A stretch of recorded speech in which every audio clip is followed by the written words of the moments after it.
나라가 혼란스럽고 참 너무 급박하게 돌아가는 것 같습니다. 집사님 기도하실 때에 성장통이라 이런 말씀하셨는데, 사실 우리 사람이 어려서부터 자라는 이 과정을 보면 다 성장통을 겪게 돼 있고 무엇이든지 마찬가지죠. 그 대나무의 비유를 참 보면 재밌는데, 그 대나무가 굉장히 약한 것 같으면서도 굉장히 또 단단하잖아요. 그 대나무는 마디가 많습니다. 그 마디를 통해서 굉장히 강한 이런 나무가 되어지는데, 참 이런 모든 세상 돌아가는 것들, 하나님은 우리를 이 세상 가운데 두었어요. 이 나라가 얼마나 우리에게 소중합니까?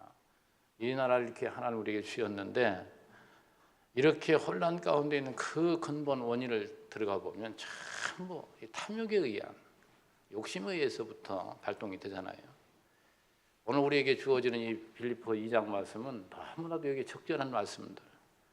예수의 마음을 품지 아니하면, 예수께 돌아가지 아니하면 모든 것을 비우고, 우리 예수님 오늘 본문에도 그런 말씀이 나오죠. 그 하늘 보좌의 세상의 최고의 존귀하신 그분이 그 모든 것을 버리고, 그리고서 낮고 천한 종의 형체, 사람의 모습으로 이 땅에 오신 이것이야말로 우리가 버림을 통해서 다시 채워진다는 것, 또 낮아지는 자를 높이신다는 것, 이 하나님의 그 역설적인 진리를 우리에게 잘 가르쳐 줍니다. 우리는 세상 가운데 이 모든 것이 배움의 한 대상입니다. 이 세상은 어느 누구를 보더라도 어느 역사를 통해서든지 다 확인이 되잖아요. 미국 정부를 보십시오. 미국의 그 나라를 보란 말이에요. 최 앞서가는 그런 나라라 한다 할지라도 보면은 여전히 지금도 얼마나 그 혼란 가운데, 사실 지금 200여만 명이 지금 촛불시위에 나왔다고 하지만 한 명의 연행자도 없이 평화로운 집회였다. 세계가 감탄하고 있어요. 세계가. 미국의 시위 현장을 이렇게 여러분도 많이 봤을 거예요. 얼마나 폭력이 난무하고 대단합니까? 근데 우리나라는 이 시민의식이 자꾸만 더 높아가는 것 같아요. 이런 것을 보면서도 우리나라는 참 소망이 있다. 이런 걸 못 느끼십니까? 정말 하나님은 우리나라를 그냥 버려두시지 아니하시고 이러한 성장통, 이러한 모든 과정을 통해서 한 걸음 더 나가고 더 바른 민주주의로 나가기 위한 하나의 과정이라고 생각한다면 우리가 감내해 나가야 될 한 부분이 아닌가, 참 이런 생각을 하게 됩니다. 여러분, 인간이 아무리 꼼수를 쓰고 아무리 사람이 어떠한 방법을 쓴다 할지라도 하나님의 뜻 안에서 하나하나 흘러가게 돼 있어요. 다 그렇게 맞춰져 가는데, 이거 우리는 단지 모를 뿐입니다. 얼마나 불확실합니까? 오늘도 어떻게 무슨 일이 벌어질지. 그러나 요만큼 한 걸음 몇 걸음 또 앞으로 나가서 딱 뒤돌아보면, 아하! 이렇게 되려고 이렇게 했구나. 전 역사가 그렇게 엮어지잖아요. 우리 짧은 이 대한민국 역사를 보더라도 얼마나 많은 굴곡이 있었습니까? 그런데 어제보다는 오늘보다는 내일이 더 이런 방향으로 흘러가도록 이 나라를 이끌어 오신 하나님의 그 붙드심을 여러분 눈으로 보이는지 모르겠어요. 제 눈에는 보여요. 그게 하나님이 이 나라를 이렇게 사용하고 계시구나. 그러니까 이 육신적으로 생각할 때는 염려가 되는데 그냥 염려가 안 돼요. 하나님이 하시는 일을 우리에게 보게 하시는구나. 이걸 우리가 발견하게 될 때 우리는 참 하나님의 그 놀라운 능력과 경륜을 우리가 찬양하게 되죠. 자, 오늘 우리에게 하나님 말씀하신 말씀은 복음에 합당한 생활은 어디에서 오는가? 예수의 마음. 사도 바울의 그 논조를 보면은 너희들 내가 이렇게 살았잖아. 너희들 이렇게 본받아서 너희들도 이렇게 살아. 이렇게 살아라고 하면서 그 다음에 어디로 갑니까? 봐! 예수님이 어떤 분이신가 다시 항상 그래요. 사도 바울의 논조는 예수님을 얘기했다가 우리의 생활을 얘기하고 생활을 얘기했다가 다시 진리로 돌아가요. 그래서 우리는 언제나 우리의 본이 어디냐? 예수라니까요. 사도 바울은 고린도전서에 그런 말을 하죠. 너희가 나에게 본을 받아라. 내가 예수 그리스도를 본받은 같이 너희도 나에게 본받아라. 어떻게 생각하면 교만한 것 같죠. 그러나 교만한 게 아니에요. 사도 바울의 그 삶을 보면 성령에 이끌림 받아서 모든 걸 내려놓고 오로지 앞에서 우리 살펴봤지만 자기의 삶을 통해서 사나 죽으나입니다. 주가 존귀케 되기를, 자기를 통해서, 이것이 그의 삶의 목표였습니다. 이것이 행복한 사람의 특징이에요. 정말 사도 바울은 행복한 사람이었습니다. 그래서 감옥에 들어가도 감사하고 기쁘고, 매를 맞아도 어떤 상황에 있어도 그는 하나님의 붙들림 받았고 그의 삶의 목표가 그것이었기 때문에 원망하고 짜증하고 불평하지 않았습니다. 그래서 이 원망, 불평, 짜증이라는 것은 이유가 없어요. 그건 벌써 불신앙에서 오는 겁니다. 그건 어둠의 권세에 사로잡혔기 때문에 그런 거예요. 오늘 사도 바울이 이제 권면한 그 내용을 하나 또 살펴보도록 합시다. 자, 앞에서 한 마음 한 뜻으로 서로 협력할 것을. 자, 이것이 바로 어디서부터 오는가? 28절 하반절에 하나님께서 난 것이라. 하나님께서 오늘 우리에게 한 마음 한 뜻이 되게 해주셔야 한 마음 한 뜻이 되는 것이지, 하나님을 하나님을 전제하지 않은 인간 사회는 오늘 이 지금 나라가 되어져가는 이 꼬락선이 이걸로 우리에게 보여주고 있습니다. 전부 그러한 내용 하나하나가 보면은 전부 뭐예요? 욕심에서 비롯된 거잖아요. 전부가 자기 하나만을 알고, 이 지도자들은 앞에서 사도 바울이 말한 것처럼 뭘 기뻐합니까? 온 성도들이 한 마음 한 뜻이 되어서 자기 자신을 돌볼 뿐만 아니라 다른 사람까지 것이라도 돌볼 수 있는 이러한 자들로 되어진 이것을 보고 사도 바울은 기뻐한다고 했잖아요. 이게 지도자의 가장 큰 덕목이에요. 그래서 여러분도 앞으로 지도자를 뽑을 때 이 사람이 정말 국민들을 얼마나 생각하고 얼마나 사랑하는가를 그걸 보고서 뽑으셔야 돼요. 그 능력 같은 건 두 번째, 세 번째입니다. 그건 정말 어떠한 사람이 지도자로 세워져야 되는가를 너무 성경은 우리에게 잘 보여줘요. 자, 그래서 사도 바울은 자신이 살아왔던 그 과거에 너희가 내 안에서 나를 본 바요 이제도 내 안에서 들은 바라. 너희들이 다 보고 들었지 않느냐. 우리 전 시간에 모든 일을 뜻과 마음을 합해서 겸손으로 행할 것을 말하면서 오늘 이 겸손이 무엇인가를 예수님을 통해서 보여주는 거예요. 겸손이 무엇인가.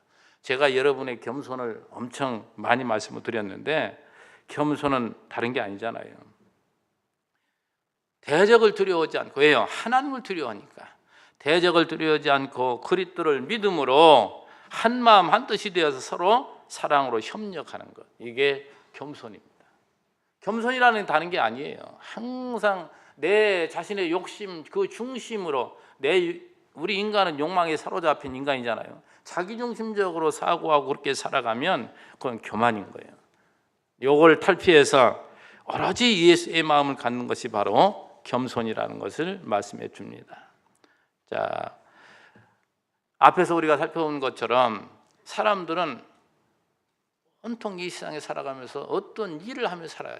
항상. 그래서 어떤 일을 할 때에 전제하면서 다툼과 허영으로 하는 사람이 있고, 마음을 같이 해서 같은 사랑을 가지고 하는 게 있단 말이에요. 두 가지로 지금 말하고 있어요. 다툼과 허영으로 하는 것은 그리스도밖에 모든 타락한 인간은 전부 그렇게 살아가게 되어 있습니다. 그걸 여러분이 생생하게 보지 않아요? 생생하게.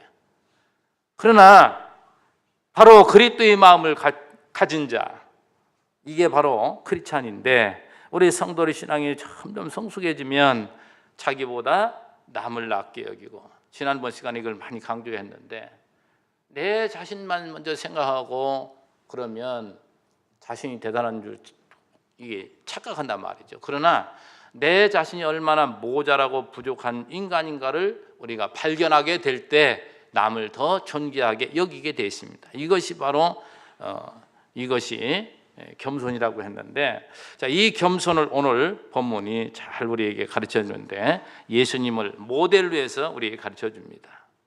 자, 자기를 낮춰 죽기까지 복종한 예수의 마음을 품을 것을 권면합니다. 자, 이 복음에 합당한 생활의 기본적인 자세가 무엇이냐? 기본적인 자세를 우리에게 말해주고 있는데, 우리 그 5절 말씀 봅시다. 5절, 너희 안에 이 마음을 품으라 곧 그리스도 예수의 마음이니. 여러분 마음이 그만큼 중요하다고 자주 말씀드렸습니다. 우리의 행동은 내 마음속에 뭘 품고 있느냐에 따라서 그렇게 살아가요. 어느 사람이든지 어느 인간이든지 이 마음과 행위가 결부되지 않는 게 없습니다. 전부 마음의 이 발산, 투영이 바로 삶이잖아요. 그러니까 내 마음속에 뭘 품고 있냐, 이것이 너무나도 중요한 것인데, 오늘 사도 바울은 우리에게 그것이 바로 예수의 마음이라고 지금 말하고 있습니다. 자, 그 예수의 마음에 그 품고 사는 것을 지금 말하면서 이제 자세하게 설명을 합니다. 예수님이 어떻게 사역을 감당하셨는가.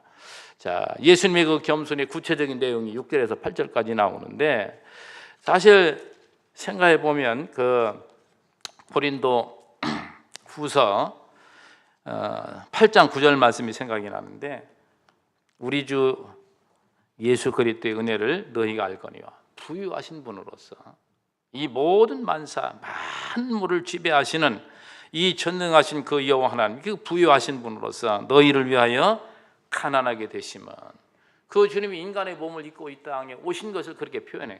가난하게 되심은 왜요? 그의 가난으로 말미암아 우리를 부욕케 하려 하심이라. 참 이게 사랑의 너무나도 기가 막힌 내용이죠, 이것이.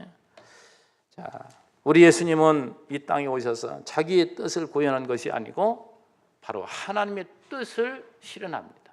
그 주님께서는 이 땅에 오셔서 그것이 이 몸을 입고 이 땅에 오신 이 자체가 바로 오늘 우리를 사랑하신 증거란 말이죠. 저는 예수님의 그 성육신을 비유로다가 가끔 생각해 봤다니까요. 뭘 생각해 봤느냐, 사람과 미천한 개미를 생각해 봤다니까요. 개미.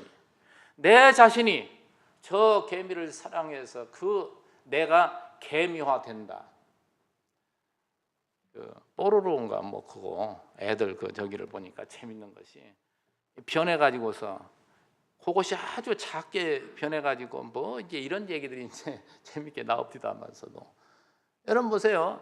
그 친구하고 이렇게 놀 때에 아주 자기가 힘이 있어가지고 놀리기도 하고 그러잖아요. 그런데 그렇게 작아져 버리니까 밟히기만 하면 이거 그냥 죽는 거 아니에요. 그래가지고 그 피하느라고 도망 다니는데 얘는 한번 뚜벅 걸어가는 만큼 얘는 작아졌으니까 달려가도 금방 거기서 벗어날 수 없는 이런 것을 한번 생각을 해봤는데, 정말 인간이 어떠한 개미화되었을 때에 그렇게 되고 싶은 인간이 어디 있겠습니까?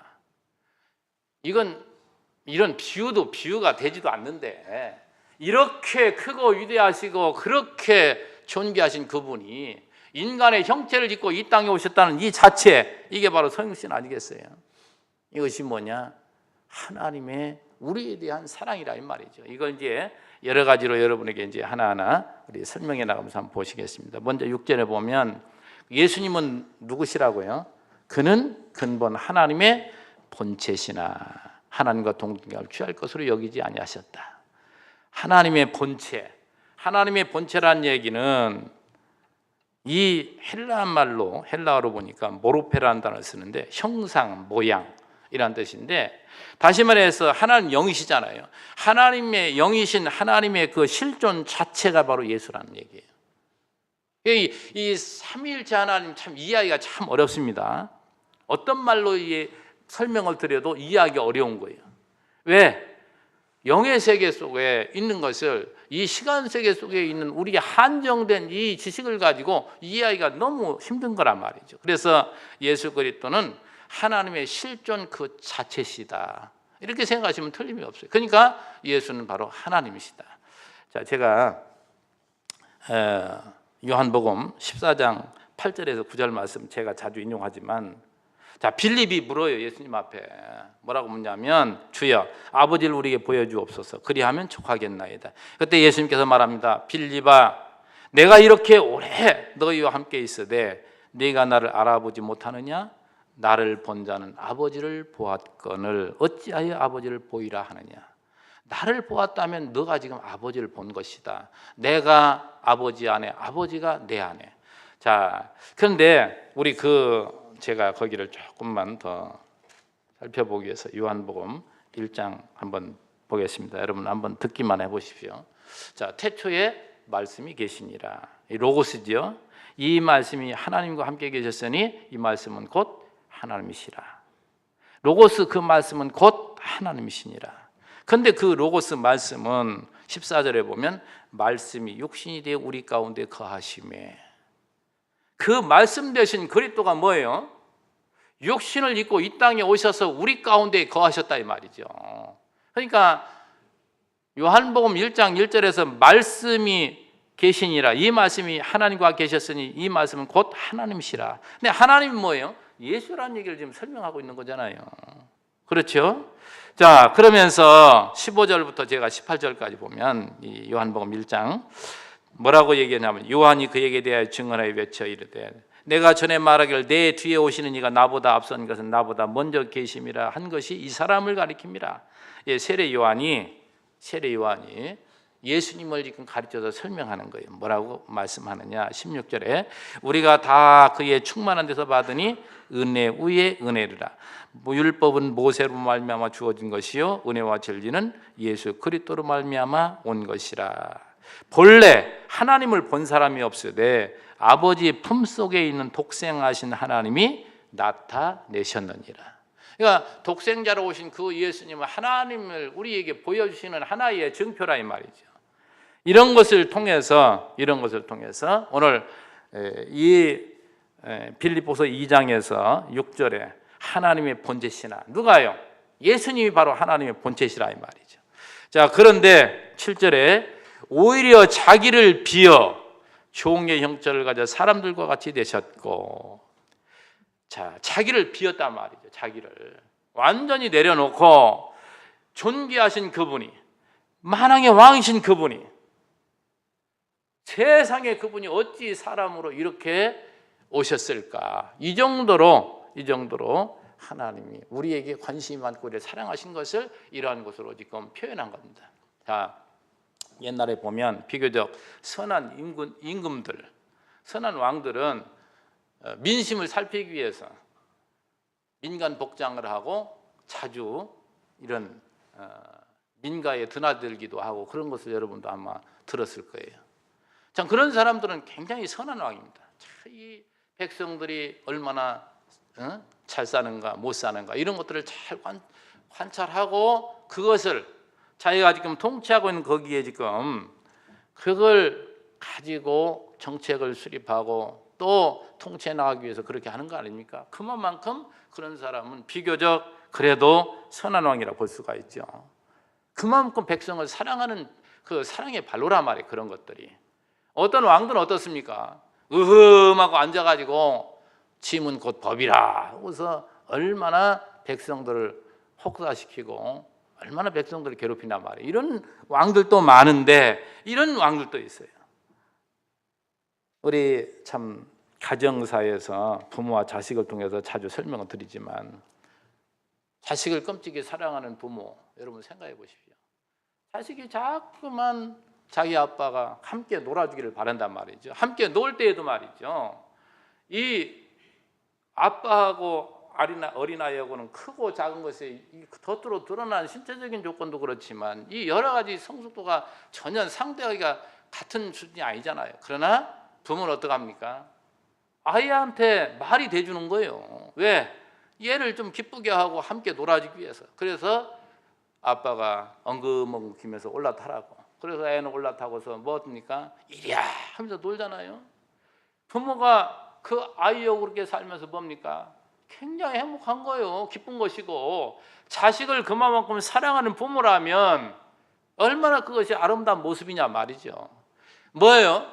어른이 아이가 볼 때에 자기와 전혀 차원이 다른 그런 어른이 자기와 함께 하기 위해서 자기까지 낮춰 내려왔단 말이죠.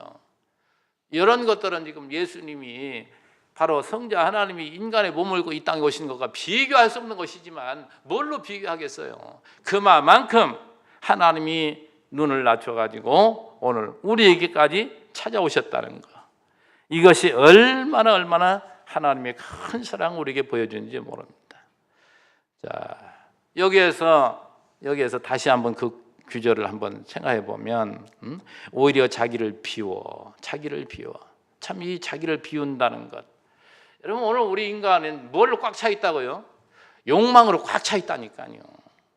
이것 때문에 시기 갈등이 있고 이것 때문에 남을 미워하고 이것 때문에 다툼과 싸움이 있는 거예요. 이런 누구나가 남을 딛고라도 높아지려고 하는 이것을 내려놓는 것이 그냥 쉬운 것이 아니고 못 내려놓습니다. 인간은 하나님이 한번 개입하셔서 죽여놔야, 옛사람을 죽여놔야 이게 내려지는 거예요. 그래서 우리는 이것이 바로 선한 싸움이다. 항상 이 싸움입니다. 모든 걸 내려놓을 때, 지금 이 대통령 때문에 지금 세상이 뒤집어졌잖아요. 지금. 그런데 그러한 상황도 여러분 한번 생각해 보면, 자, 대통령이란 자리, 그걸 비우고 그걸 내려놓고 거기에서 내려놓으면 얼마나 마음이 홀가분할까요? 그러나 그걸 지금 가지고 있고 그 자리를 차지하고 그대로 있을 때 얼마나 마음이 괴롭까, 무거울까, 이런 생각 안 해봤습니까? 모든 걸 내려놓고 이게 처음부터 그랬었는데 지금도 뭐든지 그렇잖아요. 늦었다고 할 때 가장 가까운 때라고. 그러니까 지금이라도 빨리 그러한 마음을 가지고 하면은 그만큼 국민들이 덜 고생을 할 텐데, 더 고생한 만큼 뭐예요? 이제 걷잡을 수 없이 그의 이 후가 걱정이 된다 이 말이죠. 그냥 오늘 우리들은 언제나 이 생각이 빨리 돌아가서 내게 이게 욕망으로부터, 내 욕심으로부터 비롯된 것인가? 여러분 우리가 어떤 일을 할 때나 이런 삶 속에서 마음에 먼저 괴로움이 왔다면 거기서부터 출발한 거예요. 그게 잘못된 것이거든요. 마음에 평안이 있을 때 그것은 진짜 성령으로부터 온 것이고 이것이 하나님이 기뻐하는 마음이지, 마음의 이 괴로움이라는 거, 자꾸 불안하다는 거, 이거는 오늘 우리로 하여금 병들게 만듭니다. 요거 빨리 우리는 이걸 정리가 잘 돼야 돼요. 우리 삶 전반에 걸쳐서 마찬가지입니다. 어떤 작은 일이든 큰 일을 할 것도 없이 오늘 우리에게 어떠한 불안한 마음이 있고 자꾸 괴로움이 있다면 그건 지금 나를 병들게 만드는 것이고 내게 손해보는 거예요. 지금 얼른 하나님 앞에 무릎 꿇을 때 우리는 그것을 해결할 수가 있겠죠. 정말 하나님의 사랑은 우리 8절에서 또다시 이어져 말합니다. 자기를 낮추시고 죽기까지 복종하셨으니 십자가에 죽으심이라. 인간의 몸을 입고 이 땅에 오셨을 뿐만 아니라 어떻게 해요? 죽기까지. 이게 예수님의 아주 겸손의 극치예요. 이렇게 할 수 있는 것은 뭐예요? 사랑의 힘이 그렇게 만들어 갑니다. 우리 예수님은 자기 백성들의 죄를 대속하시기 위해서 우리 하나님 백성들을 얼마나 사랑했으면 그와 같이 십자가를 지기까지 복종하셨을까? 여러분 이제 그런 뉴스도 많이 듣잖아요. 어디 해변이나 이런 개울가에 놀러 갔다가 어린아이가 물에 빠져서 허우적거리는 걸 보고 그거 살리기 위해서 뭡니까? 바로 된 어른이라면 뛰어 들어가지요. 부모라면 자기가 죽을 줄 모르고 뛰어 들어가잖아요. 그게 바로 사랑의 힘이란 말이죠. 그 아이를 아끼고 사랑하는 만큼 자기 생명 앞뒤 계산 않는 거에 뛰어 들은 거지. 이게 진짜 사랑이잖아요. 이게 하나님께서 이 땅에 인간의 몸을 이 땅에 오셔서 십자가를 치시는 그것은 이 부모의 자식 사랑, 이건 하나의 모형으로 보여주는 거지만 그것과 비교할 수 없는, 정말로 오늘 우리에게 얼마나 큰 놀라운 은혜의 행적인지 모릅니다. 이 사랑의 힘이 얼마나 우리로 강하게 만드는지 제가 사도행전 20장 이 사도 바울의 그 고백을, 그 모습을 한번 보겠습니다. 사도 바울이 에베소 장로들이 이제 만났을 때, 밀레도에 있을 때 예루살렘에 지금 가려고 하는데 장로들을 불렀어요. 장로들이 이제 밀레도에 왔을 때에 사도 바울이 장로들의 그 설득을 아주 그냥 거절하고 그냥 올라갑니다. 자, 그 당시의 상황은 어땠느냐? 사도 바울이 지금 예루살렘에 올라가면 잡히게 되고 죽게 돼 있단 말이죠. 그러니까 장로들이 만류하는 거예요.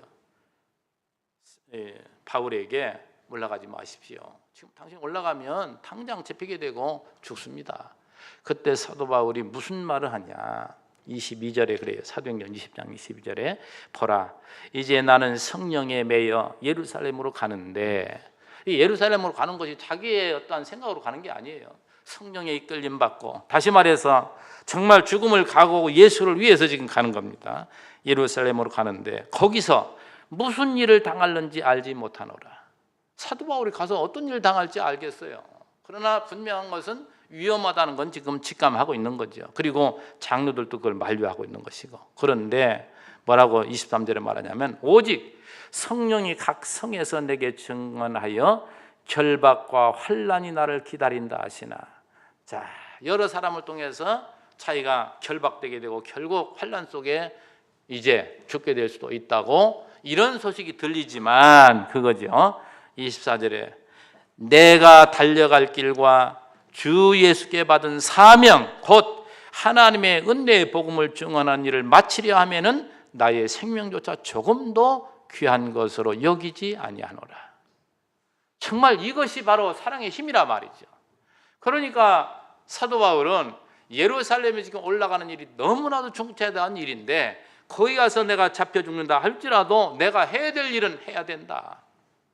가서 죽습니까? 안 죽습니까? 안 죽어요. 죽고자 한 자는 산다니까요. 그리고 그가 예루살렘에 가서 결국은 어떻게 합니까? 붙잡혀 들어가요. 그러나 그것이 뭡니까? 로마로 파송되는, 로마로 선교하러 가는 하나의 과정이더라니까요. 뒤돌아보니까. 야, 여러분 참 우리는 현실 속에서 붙잡혀서 감옥에 가고 재판받고 이런 것들이 굉장히 싫잖아요. 너무 힘들고 어렵잖아요. 그런 걸 좋아하는 사람이 어디 있어요? 그런데 사도 바울은 뭡니까? 성령에 매여서 주님의 뜻을 알게 되니까 내가 죽든지 살든지 하나님의 손에 있고 이것이 분명한 주님이 기뻐하시는 일이면 내가 이 길을 갈 때 주님이 책임지실 거야. 이러니까 감옥에 가서도 뭐 외로울 것도 없고 또 이 신문하는 과정에서 보세요. 얼마나 당당한가. 기가 막힌 것이 총독이나 이런 왕들 앞에서 당당하게 예수를 증거한다니까요. 그들의 죄를 지적하고. 그러니까 놀라 자빠지는 거죠. 그러면 사도 바울은 이제 그런 힘든 과정을 겪으면서 로마로 가게 되죠. 여러분 무슨 말씀을 드리려고 하느냐. 정말 이 사랑의 힘 뭐예요? 하나님이 자기를 얼마나 사랑하시고 자기에게 이러한 사명이 있다는 것을 확실히 믿을 때에 놀라운 능력이 발휘가 되는 거죠. 여러분 손양원 목사님 얘기 많이 듣잖아요. 정말 자기 아들을 죽였던 그 사람을 뭐예요? 자기 양아들로 들여가지고 키웠던, 그래서 사랑의 원자탄이라는 이러한 별칭을 받았던 우리 그 목사님 생각이 납니다만은 정말 오늘 우리가 하나님이 우리를 얼마나 사랑하셨는가를 이 십자가를 우리가 다시 한번 생각하면서 그 높고 존귀하신 그분이 인간화 되었을 뿐만 아니라 우리의 모든 죄를 짊어지고 십자가를 지기까지 복종하신 그 주님의 은혜를 생각한다면 이것이 원리입니다. 이 깊은 십자가의 도를 우리가 안다면 세상에서 살려고 발버둥치는 게 아니고 정말 죽고자 할 때 하나님 앞에 우리가 산다는 것. 내가 낮아지면 하나님 반드시 우리를 높여준다는 것. 자, 이걸 우리에게 하나하나 이제 보여주고 있는데 봅시다. 이렇게 죽기까지 복종하시고 낮아지시니까 하나님이 그 예수님을 어떻게 하셨다고요? 9절에 이러므로 하나님이 그를 지극히 높여 가장 낮은 곳까지 내려가니까 하나님 또 가장 높은 데까지 올려놓으셔요. 이게 원리예요. 이게 하나님 믿고 살아가는 우리에게 있어서 항상 아까 말씀한 대로 내 욕심의 발로가 뭡니까? 자꾸 괴롭다니까요. 뭔가를 남을 딛고 남을 해하고까지 내 뭔가를 취하려고 했을 때에 내 마음은 굉장히 괴로운 겁니다. 모든 인간이 다 그래요. 그랬을 때에 우리는 얼른 하나님 앞에 무릎 꿇고 기도하면 반드시 내려놓게 돼 있어요. 하나님을 기억하면.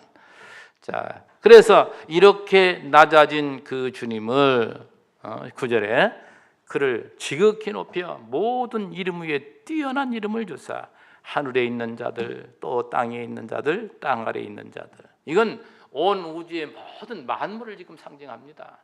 하늘에 있는 것은 뭐예요? 우리의 눈에 보이지 않는 영물, 또 눈에 보이는 이 세상, 그리고 땅 지하에 있는 어느 것, 그러니까 이 세상 모든 이러한 것들 위에 뛰어나게 주님을 세우시고 모든 무릎을 예수의 이름에 꿇게 하시고, 이게 하나님의 뭡니까? 경륜이에요. 이게 여러분, 이게 딱 보여야 정말 오늘 우리가 예수 믿는다는 것이 무엇인가를 바로 알게 되죠. 그리고 마지막 11절에 모든 입으로 예수 그리스도를 주라 시인하여 하나님 아버지께 영광을 돌리게 하셨느니라. 돌리게, 영광을 돌리는 것도 하나님이 돌리게 하셔야 영광을 돌리지, 절대 우리 인간 스스로는 하나님께 영광을 돌리지를 못해요. 모든 영광 자신이 받으려고 하는 것이 바로 인간입니다. 인간. 저는 인간적으로 누구의 업적을 기리면서 동상 만드는 거 절대 싫어합니다. 동상 만드는 거, 그게 뭐예요? 사실 뭐 위대하고 떠받들고 이렇게 동상 만들, 그 사람들도 과오가 참 많은 사람들, 많은 것도 있어요. 뭐 그 사람이 영광 받을 일이 뭐가 있느냐 말이죠. 그 위에 전능하신 하나님이 그를 그렇게 사용하셨을 뿐이지, 정말 여러분이 앞으로 우리 젊은이들이 더 특별히 잘 나가가지고 무슨 많은 큰 일을 하고 업적을 남겼다고 칩시다. 절대 자기 떠받들라고, 자기 이름 높이려고 절대 하지 마십시오. 그것이 하나님이 가장 싫어하는 거라니까요. 가장 싫어하는 거. 왜 하나님이 싫어하는 것을 우리가 하려고 하겠어요? 그것이 모자란 사람의 모습이지. 오늘 말씀 정리합니다. 여러분, 하나님은 영광을 받으시기 원해서, 찬송을 받으시기 원해서 세상을 창조하시고 지금도 운행해 나가시고 그 가운데 살고 있는 우리들을 선택하시고 오늘 우리를 교회를 이루어가며 살도록 하십니다. 여러분, 세상 만물을 창조하신 것이, 세상 모든 만물을 지금도 운행하시는 것이 뭐예요? 하나님을 가르치는 뜻이란 말이죠. 하나님의 그 기쁜 뜻을 깨닫게 된 인간, 그 하나님을 찬양하게 되고 찬양하는 인간은 행복하게 됩니다. 우리 예수님께서 이 땅에 오셔서 우리 신약적인 용어로 예수님의 비하, 예수님의 승귀, 이 얘기를 많이 하잖아요. 예수님의 비하, 인간의 몸을 입고 오신 것이 가장 수치스러운 모습 아닙니까? 그 다음에 유대인들 형제들에게 다 배척을 당하잖아요. 그리고 누명을 쓰고 그 십자가에 그 모진 고통을 다 감내하시고, 그리고 죽어서 어디까지 갑니까? 무덤, 시야까지 내려가요. 이게 예수님의 비하예요. 그리고서 예수님은 그를 어떻게 해요? 지극히 높이시잖아요. 제일 먼저 부활하게 하시죠. 그 다음에 승천하게 하시죠. 승천해서 어떻습니까? 하나님 우편 보좌에 앉아서 뭡니까? 하늘 우편 보좌에서 세상을 지배하시는데 성령을 우리에게 보내셔서 이 땅 위에 하나님의 나라를 세워가도록 누가 하신다고요? 십자가를 주신 그 낮아지고 낮아진 그분을 가장 지극히 높여가지고 지금 세상 만물을 다스리는 자로 누가요? 하나님께 세우셨다 이 말이죠. 우리 성도 여러분, 정말 여러분은 2000년 전에 오신 예수님, 이제 12월 달이니까 성탄, 어제 그 생각이 나네요. 참, 정하임 어린이가 어제 음악 발표인지 이제 졸업, 내일 모레 유치원 졸업한다나 해가지고 와달라고 해서 또 봤는데, 마지막 부분에 모두 애들이 산타의 모자 만들어가지고 하나씩 다 줘가지고 그 선생들하고 쓰고서 무대에 가득하게 이제 마지막 시간에 해가지고서 캐롤송을 여러 개 부르더라고요. 근데 제가 이렇게 주의를 한번 봤습니다. 그리고 이런 걸 한번 생각해 봤어요. 이야, 여기는 다 예수 믿는 사람들이 아닐 텐데, 지금 그 어린 것 하나에 지금 엄마 아빠 해가지고 토요일 날 하니까 많이 왔더라고요. 전부 왔는데 그 사람들 다 예수 믿는 사람 아니잖아요. 얼굴 보니까 다 좋아서. 왜요? 아이들 때문에 왔으니까 그걸 좋아서 이제 이건 뭐 하겠지만, 야, 이 크리스마스 이런 저기에는 거부감 있는 사람이 별로 없구나, 이 생각이 들더라고요. 그런데 너무 예수 믿는 우리들이, 교회들이 이 욕심을 자제하지 못하고 더 꼴보기 싫은 이런 모습들을 비춰줘가지고 교회를 싫어하는 것이지, 근본적으로 예수를 싫어하는 사람이 어디 있겠는가? 근본적으로 너무너무 우리의 책임이라 봐. 이런 것들이 한번 생각해 보면 그런 생각을 한번 해봤어요. 이야, 캐롤송 울리니까 어렸을 때 크리스마스면 얼마나들 다 좋아합니까? 그런 것들이 다 남아 있어가지고 그런 걸 별로 거부하는 사람들은 별로 없더라고요. 그래서 다시 한번 그런 생각을 해봤습니다. 이야, 그래, 소망이 있어. 저런 사람들에게 오늘 우리가 여기서 말한 것처럼 이 못된 것들을 다 비우고 정말 거룩하신 주님의 모습으로 우리가 닮아지고 이렇게 살아간다면, 교회들이 다 그렇게 살아간다면 어찌 이 사람들의 그 간극이 그렇게 크겠는가. 우리 참 다시 한번 정신 차려야 됩니다. 진짜 정신 차릴 때가 요즘 때예요. 요즘 때.